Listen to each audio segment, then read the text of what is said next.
आज का हमारा टॉपिक है energy loss in A register. एक रजिस्टर यानी कि एक रेजिस्टेंस आपके पास में है और रेजिस्टेंस आपको पता है करंट के रास्ते की रुकावट होती है R, voltage divided by current, उसी को हम क्या बोलते हैं रेजिस्टेंस।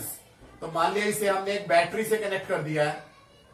बैटरी के दो किनारे हैं ए एंड बी, ए और बी के बीच में कनेक्ट कर दिया इस रजिस्टर आर को और बैटरी की वोल्टेज वी है, यानी कि इस रजिस्टर के अक्रॉस वोल्टेज कितनी अप्लाई की आपने वी।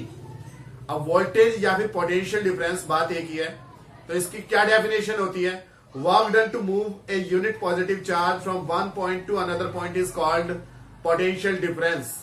तो इस डेफिनेशन के हिसाब से देखें तो ये जो पोटेंशियल डिफरेंस वी है ये क्या है, ए पॉइंट से बी पॉइंट तक ले जाने में चार्ज को कितना वर्क डन करना पड़ता है, तो W A to B divided by charge, क्योंकि यूनिट चार्ज को ले जाना है तो चार्ज से डिवाइड होता है, ये पोटेंशियल डिफरेंस का फॉर्मूला है। तो वर्क डन कितना हो जाएगा ए टू बी वी क्यू। और आपको पता है कि जब आपने इसे बैटरी से कनेक्ट किया है तो इसके अंदर कितना करंट फ्लो कर रहा है आई, और आई इज इक्वल टू क्या होता है क्यू अपॉन टी। तो क्यू इज इक्वल टू कितना हो जाता है आई टी। तो ये Q is equal to I T हम इक्वेशन नंबर 1 में पुट करेंगे तो work done from A to B ये आ जाएगा आपके पास में वी आई टी। और ये वर्क डन ही इसके अंदर हीट एनर्जी की फॉर्म में बाहर निकलेगा, यानी कि एनर्जी का फॉर्मूला कितना आ जाएगा E is equal to V I T. ये जो फॉर्मूला है इसमें रिजल्ट जो आएगा एनर्जी का वो किस में आएगा, जूल में। आप चाहें तो V इज इक्वल टू क्या लिख सकते हैं I R by Ohm's law, Ohm के नियम से। तो जब ये रखेंगे तो एनर्जी का फॉर्मूला आ जाएगा आई स्क्वायर आर टी, जहां टी क्या है time. I is equal to V upon R रख लें इसी फॉर्मूले में तो आपको एनर्जी का एक और फॉर्मूला मिल जाएगा V square R upon R into T. तो ये एनर्जी लॉस के ये 3 फॉर्मूले हैं। यहां पे एनर्जी जूल में आ रही है आपकी, जूल को आप कैलोरी में भी बदल सकते हो क्योंकि हीट एनर्जी होती है, तो एनर्जी की यूनिट जो है वो कैलोरी होती है अगर हीट की फॉर्म में देखें तो आपको पता है 1 कैलोरी में कितने जूल होते हैं 4.18 जूल। तो यहां जितने भी आपके फॉर्मूले हैं अगर इन जूल को आपको कैलोरी में बदलना है तो आपको 4.18 से डिवाइड करना पड़ेगा, यानी E इज इक्वल टू हो जाएगा V I T upon 4.18 calorie, या फिर E is equal to I square R T divided by 4.18 calorie, या E is equal to V square T divided by R into 4.18 नीचे divide में आ जाएगा, या 4.18 are ये हो जाएगा कैलोरी।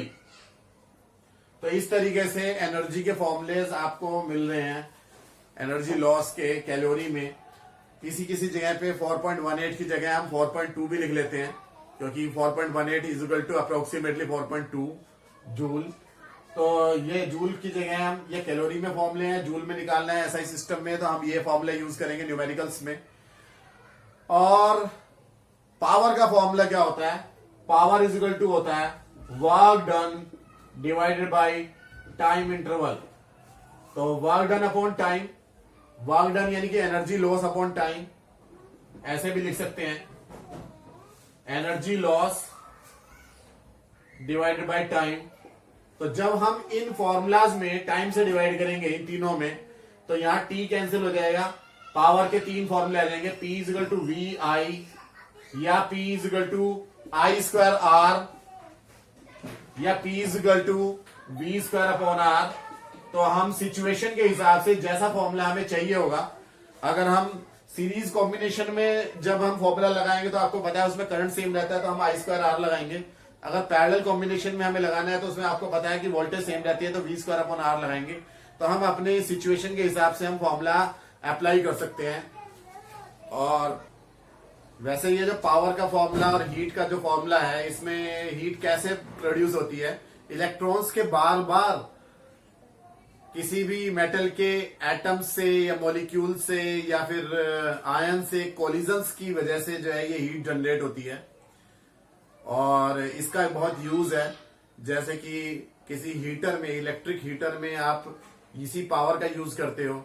एक रजिस्टर होता है, हाई रेजिस्टेंस का वायर होता है, नाइक्रोम का वायर होता है, और जब करंट फ्लो करता है तो वो गर्म हो जाता है।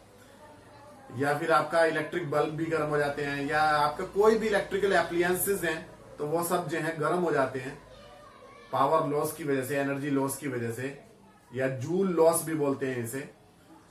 और इसके नुकसान भी हैं, गर्मी की वजह से वायर फूक जाती हैं या हमारे एपरेटस खराब हो जाते हैं।